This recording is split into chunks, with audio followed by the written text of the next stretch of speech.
વાત સાચી છે. આવક તો હા, તમારી જ ઘટવાની છે, ખેડૂતોની જ ઘટવાની છે. આવક અમારી તો હવે ખેડૂતોની જ હવે ઘટવાની છે આમાં આવક. હા હા, તો હવે ખેડૂતોને ખ્યાલ છે ખરો કે એની ખેતર જમીન જઈ રહી છે, કેટલી જમીન જઈ રહી છે, એનો કઈ અંદાજ ખરો ખેડૂતોને? સાહેબ, ખેડૂતોને તો ખ્યાલ જ છે કે અમારી આટલી જમીન જાય છે, પણ આજે આપણે વાંઢિયાનું જોયું હશે, સંઘર્ષ ચાલ્યો.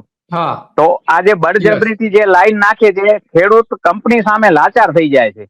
પણ હા, ખેડૂત લાચાર થઈ જાય. યસ યસ, વાત સાચી. મજબૂર બની જાય છે ખેડૂત, સમજી ગયા ને સાહેબ? હા હા, યસ યસ.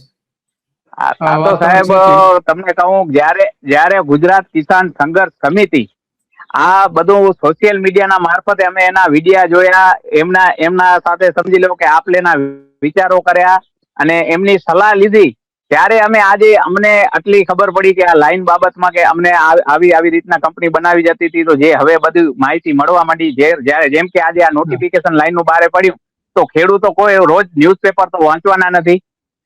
આ હા, લાઈન યસ. જે નીકળે છે એની માહિતી પણ અત્યારે અમને ખેડૂતોને ગુજરાત કિસાન સંઘર્ષ સમિતિએ જ આપી કે અહીંથી લાઈન નીકળે છે, તમારે કચ્છમાં આ ગામમાં નીકળે છે ને આવી રીતના નીકળે છે.